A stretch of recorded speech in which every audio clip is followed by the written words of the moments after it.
अस्सलाम वालेकुम नाज़रीन, आ गई हूँ मैं आपकी दोस्त आपकी host Iqra Naeem and I welcome you all to my show दिल खोलकर। एक ऐसा शो जिसमें हर शख्स बता सकता है अपनी कहानी अपनी ज़बान। तो आपने सुना तो होगा ही कि family is supposed to be our safe place, in fact our safest place, but very often it is the same place where we find our deepest heartache. आज की हमारी जो कहानी है उसमें हमारे गेस्ट के जो भी लाइफ के प्रॉब्लम्स थे उसका मेन रीजन था फैमिली डिस्प्यूट। आइए ज्यादा जानते हैं इनकी कहानी के बारे में। सो खवातीन और हजरात, let's welcome mister Aamir Ali. अस्सलाम वालेकुम। वालेकुम सलाम। कैसे हैं आप? मैं बिल्कुल ठीक, आप सुनाएं? मैं भी बिल्कुल ठीक। Thank you so much for coming. और सबसे पहले मैं अपने गेस्ट से पूछती हूँ कि आप अपने फैमिली के बारे में बताएं। बेसिकली मेरा नाम आमिर अली है, ठीक, और हम फैमिली के कोई 7 मेंबर्स हैं, 2 बहनें, 4 भाई, एक अम्मी एक अब्बू, टोटल 7 मेंबर्स हो गए। और आपका जॉइंट फैमिली सिस्टम है या आप अलग अलग रहते हैं? पहले हमारा जॉइंट फैमिली सिस्टम था और अब हम अलग हो गई थी। अच्छा। और उसके बाद अभी हम अलग रहते। अच्छा, सही सही। और मैं आपके एजुकेशनल बैकग्राउंड के बारे में जानना चाहूँगी कि आपने शुरू से कहाँ से पढ़ाई की, थोड़ा इस बारे में बता दें हमें। मैंने स्टार्टिंग जो अपनी की थी प्राइवेट स्कूल से की थी। मैं बिरशा सिंध पाकिस्तान डिस्ट्रिक्ट मटियारी का रिहायशी था और मैंने 7 क्लास तक मैंने वहाँ पे ही पढ़ा था। ज़बरदस्त। अच्छा, आपने कहा कि आपने 7 क्लास तक वहाँ पढ़ा था, इसके बाद आपने पढ़ाई कंटिन्यू की, लाइक कहाँ पे पढ़ाई की?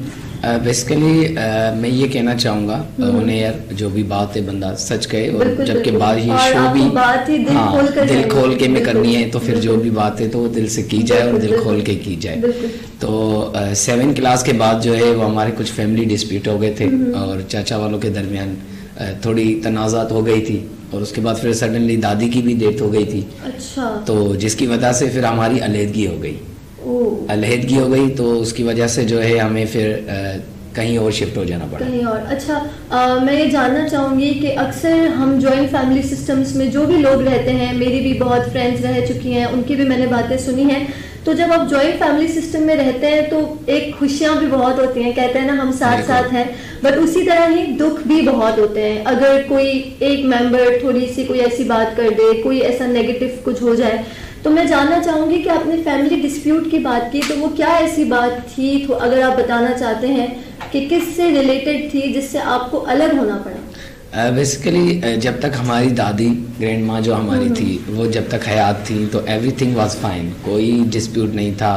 घर का माहौल बहुत अच्छा था हमारे, क्योंकि मेरा ताल्लुक बिरशा से है तो बहुत से लोग जानते होंगे कि वहाँ पे बिरशा की जो श्राइन है तो हर साल वहाँ पे एक मेला भी लगता है।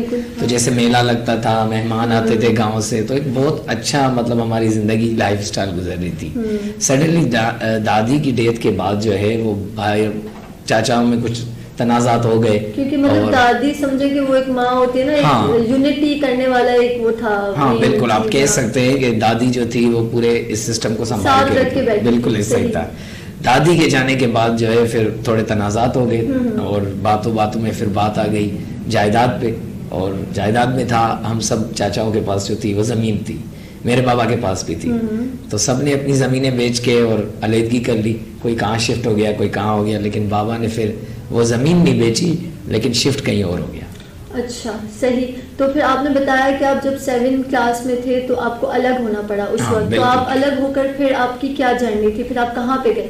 बेसिकली हम लोग तो, हमारे पास कोई और अम्मी के पास रास्ता नहीं था, देन अम्मी ने मामू का ही घर सोचा, जो कि मामू मेरे नवाबशाह में रहते थे। अच्छा, हम बिरशा से फिर आधी रात को ही निकले और गए नवाबशाह की तरफ और मामू के पास रहे। तो जब 2 साल तक हम मामू के पास ही रहे तो 2 साल तक मेरी स्टडी भी डिस्टर्ब हो गई। उसके बाद फिर हमारी शिफ्टिंग हो गई जामशोरो के अंदर, जहाँ बाबा के कजन्स रहते थे और उन्होंने फिर उनको किराए पे घर दिया था। सही। तो फिर फाइनली जो 2 साल है आपने कहा उसमें आपकी थोड़ी पढ़ाई डिस्टर्ब हो गई थी, तो उसमें फिर आप लाइक कोई आपकी एक्टिविटी थी जो आप कर रहे थे, लाइक 2 साल आपके कैसे गुजरे? नहीं, वो 2 साल हमारा जो था वो कभी बाबा फोन पे बात करते, कभी नहीं करते, और फिर मामू के पास ही रहा करते थे। तो वो 2 साल कुछ ऐसे ही गुजरे। इससे पता चलता है कि जो फैमिली हमारी खुशी का सबसे बड़ा रीजन होती है, कभी कभार वही फैमिली रीजन होती है जिसकी वजह से हमें बहुत स्ट्रगल्स करने पड़ते हैं और हम इतना डिस्टर्ब हो जाते हैं कि हमारी पढ़ाई हो, चाहे आप स्टूडेंट थे या चाहे कोई और हो, कोई भी चीज डिस्टर्ब हो जाती है बहुत लाइफ में। अच्छा, उसके बाद आप शिफ्ट हो गए एक रेंटेड प्लेस पे, तो वहां पे फिर आपने पढ़ाई कंटिन्यू की? जामशोरो से पाकिस्तान में हम जैसे ही यहाँ पे आए जामशोरो के अंदर, तो पहले 6 महीने तक तो हम जब तक घर में सेटल हों, चाहे वो बाबा के कजिन्स थे लेकिन किराया लेते थे, क्योंकि हर एक बंदे की नीड भी थी, उनकी भी नीड थी, तो वो हमसे किराया भी लेते थे, हम रहते भी थे। तो 6 महीने तक कुछ भी नहीं, लेकिन फिर बाबा ने जो है अपनी ज़मीन 3 साल के लिए गिरवी पे दी ताकि उस पर कोई और खेती करे, और हमें जो उसका पहला मुआवजा मिला, उससे फिर बाबा ने एक व्हीकल लिया, और उस व्हीकल को फिर सुबह को बाबा भी चलाते, रात को मैं भी चलाता। कौन सा व्हीकल थोड़ा अगर रिक्शा हम कह सकते हैं, क्योंकि वो बाबा चलाते थे। तो फिर वो दोपहर को बाबा चलाते थे और रात को? हाँ, शाम को मैं चलाता। अच्छा, सही। ये बहुत अच्छी बात है कि मतलब मैं कहती हूँ कि हर जॉब बहुत ज्यादा इम्पोर्टेंट है और बहुत ज्यादा रिस्पेक्टेबल है, क्योंकि आप हलाल की कमाई कर रहे हो और यही चीज at the end of the day matter करती है। तो आपका वो फिर जो जर्नी थी, आपने कितने साल वो चलाई और उसका कोई एक्सपीरियंस आप बता दें अगर हमें? हाँ, मैं उसका एक एक्सपीरियंस शेयर करना चाहूँगा, क्योंकि ऑब्वियसली मुझे उसी दौरान ही रियलाइज़ हुआ कि हम अगर पूरा दिन भी कमाएं तो 1200, 1300 या 800 जितना भी हम कमा लेते हैं, तो रिक्शा में हम नो डाउट हलाल की रोज़ी है, कमाते हैं हर चीज़ें, लेकिन एक वो रिस्पेक्ट का जो बंदा तलाश करता है ना कि यार मुझे भी इस मुआशरे के अंदर थोड़ी रिस्पेक्ट चाहिए। हम अक्सर देखते हैं इन बंदों को रिस्पेक्ट नहीं मिलती, अक्सर इनको नाम भी बुरे नामों से बुलाया जाता है। इवन मुझे भी बुलाया गया था, मुझे एक जगह याद भी है, पाकिस्तान में ये चीज़ बहुत ज़्यादा है। तो आपके साथ फिर एग्जैक्टली क्या? बिल्कुल ऐसा ही हुआ था कि एक जगह मुझे भी बुरा नाम से बुलाया गया, और आप समझते हैं जब जहाँ पे बहुत ज़्यादा सिटी में रश होती है तो फिर ट्रैफिक पुलिस वाले उनके साथ किस तरीके से बर्ताव करते हैं, तो ये दैट वाज प्रैक्टिकली मेरे साथ भी ऐसा ही हुआ था कि उन लोगों ने बहुत बुरा बर्ताव किया था। इवन अगर आप कह सकते हैं कि फिजिकल टच के जरिए उन्होंने मारा भी था कि यहाँ से गाड़ी निकालो, ट्रैफिक हो रही है। अच्छा। तो ये हाल भी हमारे साथ हो चुका था पहले। इसी जगह मैं समझती हूँ कि अगर आप रक्षा में नहीं होते, किसी BMW में होते या मर्सिडीज किसी और बहुत बड़ी गाड़ी में होते, लोग फिर ये थोड़ा मैं नोटिस किया है, ओवरऑल भी ये मेंटेलिटी है, बट यहाँ के लोगों में ये बहुत चीज है जो कि नहीं होनी चाहिए, क्योंकि एज लॉन्ग एज हलाल की कमाई है, एक प्रॉपर बंदा इज्जत से कमा रहा है, तो इससे ज्यादा और कुछ भी नहीं है। इनफैक्ट ऐसे लोग हमसे भी ज्यादा अच्छे हैं जो हम पेरेंट्स पे डिपेंडेंट रहते हैं, वो इतनी कम उम्र में इंडिपेंडेंट होके पेरेंट्स को सपोर्ट कर रहे हैं। So this is really something to be proud of. तो भाई मैं कहती हूँ कि I am proud of you and we all are proud of you. जबरदस्त। अच्छा, कोई अच्छा एक्सपीरियंस रहा हो इस दौरान जब आप रिक्शा चलाते थे? एक बहुत अच्छा एक्सपीरियंस ये रहा था कि मेरे पड़ोस में एक आंटी रहती थी जिन्होंने मुझे बहुत इनकरेज किया कि आप दोबारा अपनी स्टडीज़ को कंटिन्यू करें, क्योंकि हालात ऐसे थे कि हम नहीं करना चाह रहे थे। फिर कुछ फ्रेंड्स ने भी थोड़ा साथ दिया, और उसके बाद फिर उसने एक फ्रेंड मुझे अभी भी याद है, मेरे पड़ोस में रहता था, and he said me to कि तुम अपना सर्टिफिकेट निकल ले आओ, मैं तुम्हारी एडमिशन करवाता हूँ। अच्छा, फिर 8 से लेके 12 तक उस बंदे ने मेरा साथ दिया, बहुत ज़्यादा साथ दिया। मैंने 8 से लेके 12 तक जो था वो टोटली गवर्नमेंट स्कूल्स में पढ़ा है, गवर्नमेंट कॉलेज हो गया। मतलब आपकी एजुकेशन का जो गैप आ गया था वो फिर कवर हो गया, क्योंकि आपके फ्रेंड ने सपोर्ट किया। कहते हैं ना, friend in need is a friend in need. बातों का सिलसिला जारी रहेगा, हम जानेंगे आपकी आगे की जर्नी के बारे में, बट उससे पहले वक्त होता है एक ब्रेक का, तो ब्रेक लीजिए, कहीं मत जाइए, दिल खोलकर जल्दी वापस आइए।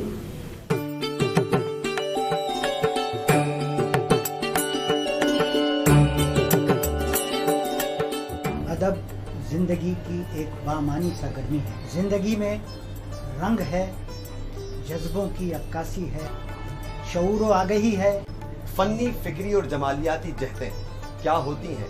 जब हम एक शेर पढ़ते हैं तो हम वो शेर नहीं पढ़ते, हम पूरी जिंदगी पढ़ते हैं। क्या हमारे साथ इस प्रोग्राम में शारे होंगे प्रोफेसर डॉक्टर सैयद अतीक अहमद जिलानी। जब आप इस प्रोग्राम को देखेंगे ये सैयारा रहने के काबिल न रहेगा। मैं कहता हूँ कि जिंदगी की मानवीयत खत्म हो जाएगी।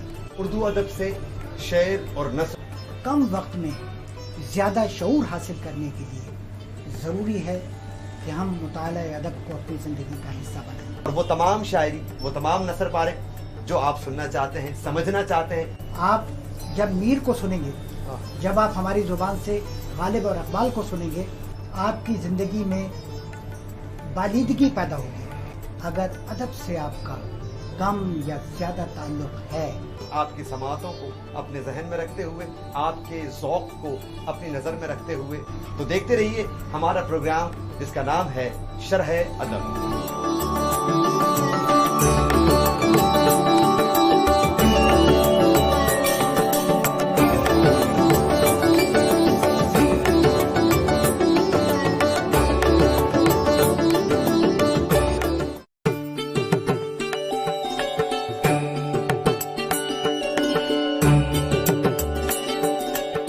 अदब जिंदगी की एक बामानी सरगर्मी है। जिंदगी में रंग है, जज्बों की अक्कासी है, शऊर व आगही है। फन्नी, फिक्री और जमालियाती जहतें क्या होती हैं? जब हम एक शेर पढ़ते हैं तो हम वो शेर नहीं पढ़ते, हम पूरी जिंदगी पढ़ते हैं। क्या हमारे साथ इस प्रोग्राम में शारे होंगे प्रोफेसर डॉक्टर सैयद अतीक अहमद जिलानी। जब आप इस प्रोग्राम को देखेंगे, ये सैयारा रहने के काबिल ना रहेगा। मैं कहता हूँ कि जिंदगी की मानवीयत खत्म हो जाएगी। उर्दू अदब से शेर और नस्र कम वक्त में ज़्यादा शऊर हासिल करने के लिए ज़रूरी है कि हम मुताला अदब को अपनी ज़िंदगी का हिस्सा बनाएं। और वो तमाम शायरी, वो तमाम नसर पारे जो आप सुनना चाहते हैं, समझना चाहते हैं। आप जब मीर को सुनेंगे, जब आप हमारी ज़ुबान से गालिब और इकबाल को सुनेंगे, आपकी ज़िंदगी में बालिदगी पैदा होगी। अगर अदब से आपका कम या ज़्यादा ताल्लुक है, आपकी समातों को अपने जहन में रखते हुए, आपके ज़ौक़ को अपनी नज़र में रखते हुए, तो देखते रहिए हमारा प्रोग्राम जिसका नाम है शरह अदब।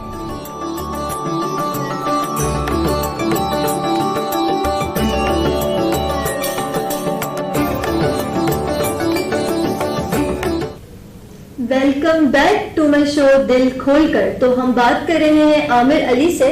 तो आप बता रहे थे कि आपके एक फ्रेंड थे जिन्होंने आपको बहुत सपोर्ट किया और ग्रेड 8 टू ग्रेड 12 आपने गवर्नमेंट स्कूल से, गवर्नमेंट कॉलेज से एजुकेशन हासिल की। तो उस दौरान क्या आपने जो आप रक्षा बीच में चला रहे थे, तो आपने वो फिर उसको कम्प्लीटली छोड़ दिया या आपने फिर उस चीज़ को side part job as continue किया?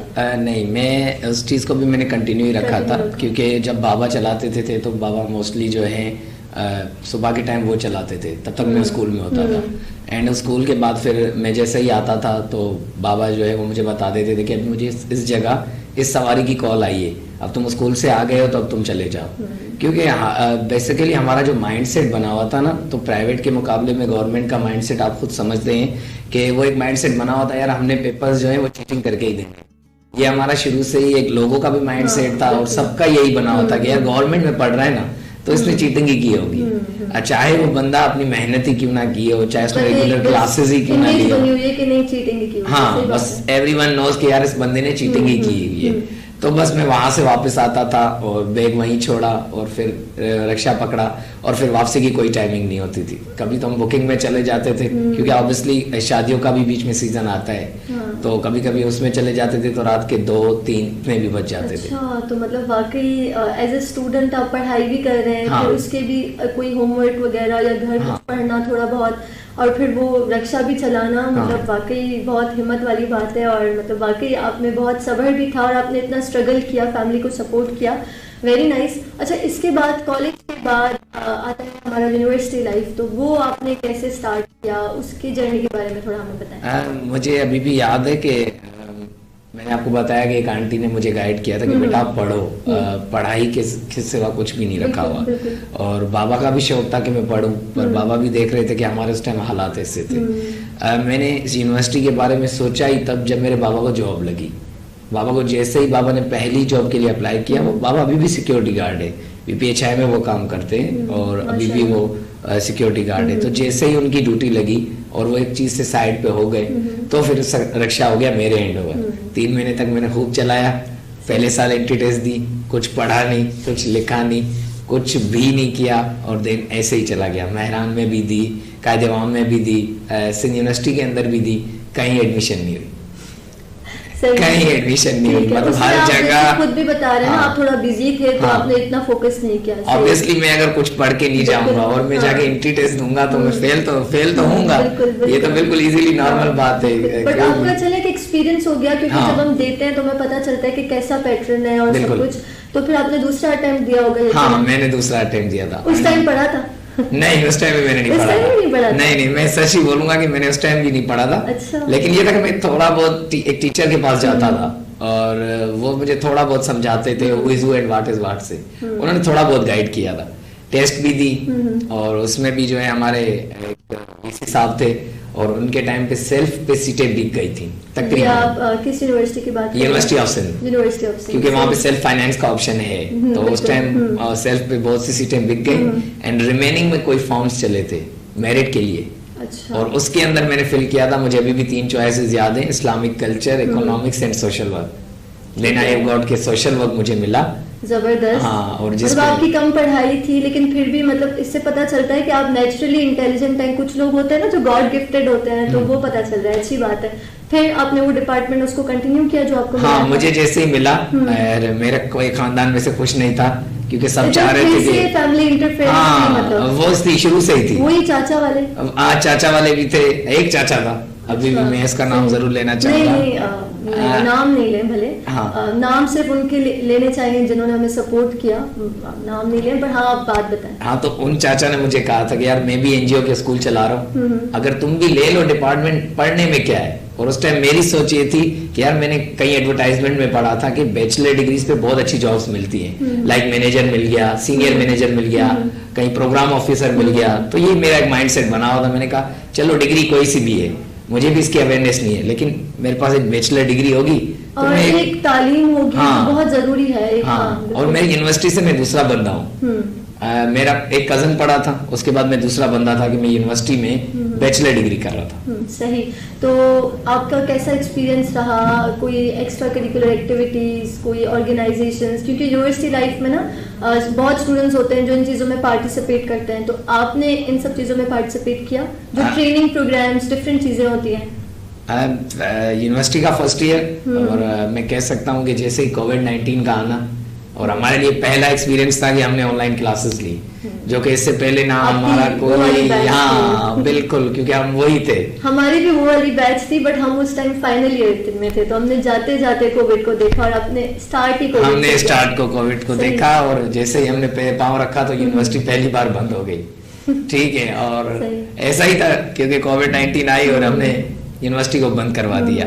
यूनिवर्सिटी बंद हुई, भाई हम ऑनलाइन क्लासेस दे रहे हैं। पहली बार मैं खुद मोबाइल के सामने ऐसे बैठा हूँ और मैडम कह रही आंखें बंद करो, अब अपना वाइवा दो।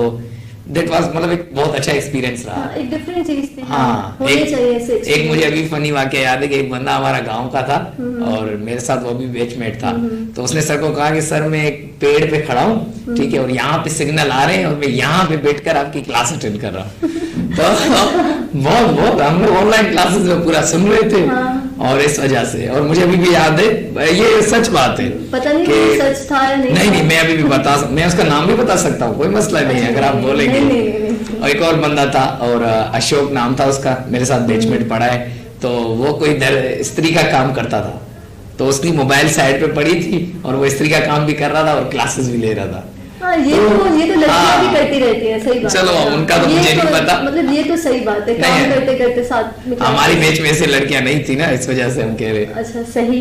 तो फिर आपने मुझे बैक स्टेज पे बताया था कि आपको स्कॉलरशिप भी मिली थी, तो उसके बारे में आप थोड़ा हमें बताएं कि आपको कैसे मिली थी? मुझे याद है 2 साल गुजर गए क्योंकि 2 साल तक तो कुछ समझ नहीं आ रहा था, ना कोई सीनियर अच्छा दोस्त मिला कि समझा सके कि डिपार्टमेंट है क्या। टीचर्स बहुत अच्छे थे, टीचर्स पढ़ाते थे, हम भी पढ़ते थे।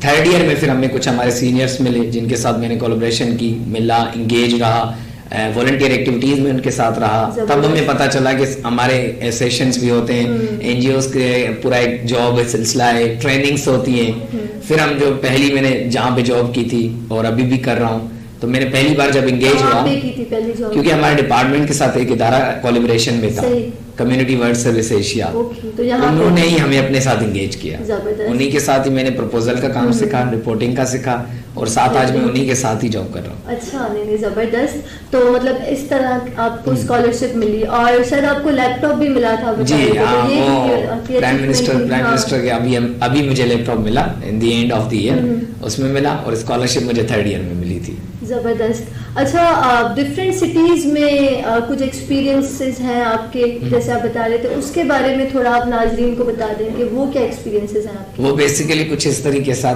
था कि हर साल एक कैंप होती थी, और हमें डिपार्टमेंट से बहुत से, इवन हम लोग सिंध से बहुत स्टूडेंट्स लेके जाते हैं। सिंध यूनिवर्सिटी में बहुत से डिफरेंट स्टूडेंट्स हैं, कोई आरडीएस का हो गया, फार्मेसी का हो गया।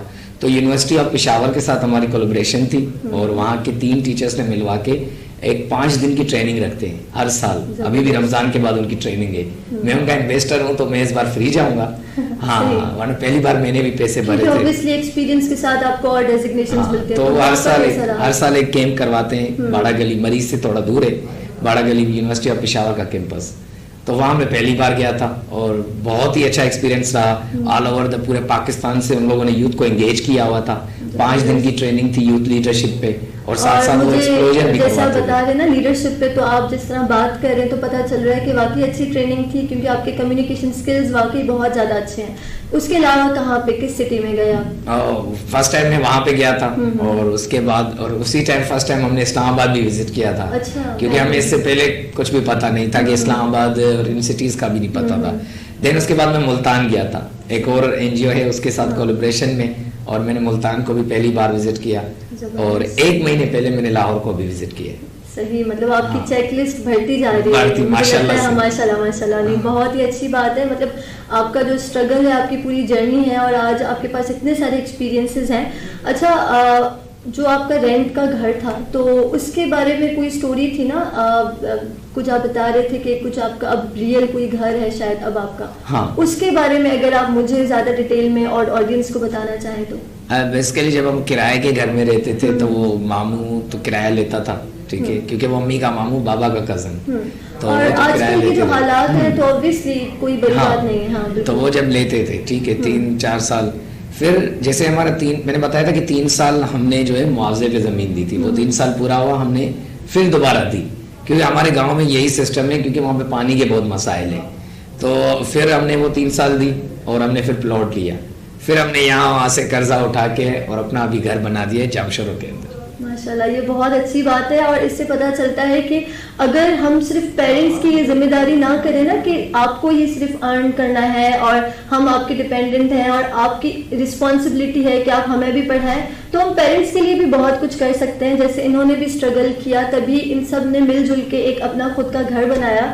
तो आप वाकई यूथ के लिए एक इंस्पिरेशन है, और बहुत अच्छी बात है, और सबको पेरेंट्स को सपोर्ट करना चाहिए। अच्छा, जाते जाते मैं अपने हर गेस्ट को कहती हूँ कि एक पीस ऑफ एडवाइस दे दे हमारे नाजरीन के लिए। मैं पीस ऑफ एडवाइस थोड़ी बड़ी देना चाह रहा हूँ। और अच्छी बात है, नहीं और अच्छी बात है, दिल खोल कर। हाँ, मैं 2 से 3 बातें करना चाह रहा हूँ। ज्यादा अच्छी बात है, बिल्कुल। सबसे पहले तो अपना जो भी आपका इंटरेस्ट है, आप वहां पे जाए, आप किसी और का ना सुने, ठीक है। मुझे भी लगता था कि मैं इस डिग्री के लायक नहीं हूँ, अहल नहीं हूँ, लेकिन जब मैंने इस चीज में इंटर हुआ तो मुझे लगा कि नहीं, खुदा ने मुझे इसी प्रोफेशन के लिए बनाया है।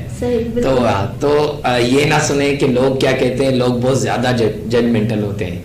हमने अक्सर देखा है, हम एक प्लेस पे जाते भी नहीं है और लोग पहले से जज कर लेते हैं कि यार ये जगह बुरी होगी। जब तक हम प्रैक्टिकल लाइफ के एग्जांपल्स को देखेंगे नहीं, हमें उनकी बातों से इन्फ्लुएंस नहीं होना चाहिए। हाँ, हम जब तक प्रैक्टिकल लाइफ में खुद जाते नहीं है तो हमें पता भी नहीं चलता। तो आप जाएं, एक्सप्लोर करें और कोशिश करें। हम नहीं चाहते कि हम हमारी बात पे फौरन अमल कर लें, लेकिन एक ट्राई करें कि कभी खुद को टाइम स्पेंड करने के लिए कभी यहाँ से निकलें, कभी ऐसी जगह कहीं चले जाएं जहाँ पे थोड़ा पीस ऑफ माइंड हो।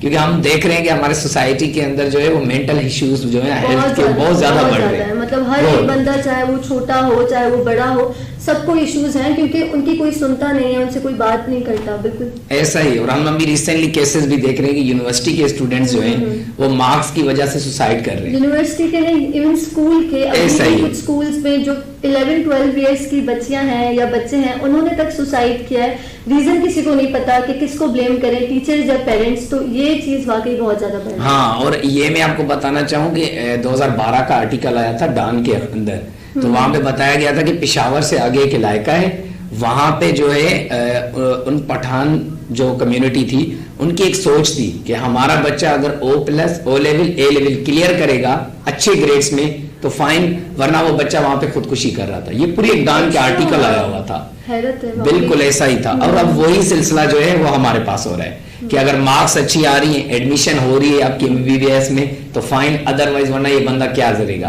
ये बच्चा क्या करेगा, बहुत ज्यादा उसको प्रेशराइज किया जा रहा है। इवन हमने भी अभी इसी NGO को लेके, इस थीम को लेके हमने आगे भी बात की है कि आगे चल के हमें कुछ इस पे अवेयरनेस सेशन करने चाहिए कि हम चाहते हैं कि लोगों का जो है ना वो जहनी तौर पर रिलैक्स रहे।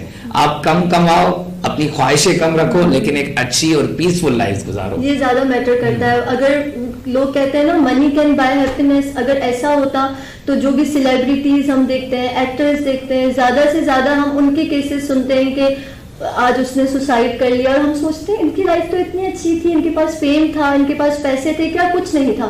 But you know money can not buy happiness, only peace can buy happiness. अगर आप इंटरनल आपके पास सुकून होगा ना तो वही चीज मैटर करती है। हम भी यही चाह रहे हैं कि हम ऐसे मुआशरे में रहें जिसमें हमें कोई फर्क नहीं पड़ता कि कोई किस मजहब से ताल्लुक रखता है, हम इंसान बनकर रहें, ठीक है, इंसानियत को समझें, और इंसानियत से सबसे बड़ा मजहब कोई भी नहीं है। तो यही हम चाह रहे हैं, यही मेरा जो था वो आज का यही एक लर्न लेसन कह सकते हैं। बहुत अच्छी बात है, thank you so much for being here और इतनी अच्छी अच्छी बातें करने के लिए thank you. And thank you so much कि आपने ये अपॉर्चुनिटी दी। You are most welcome.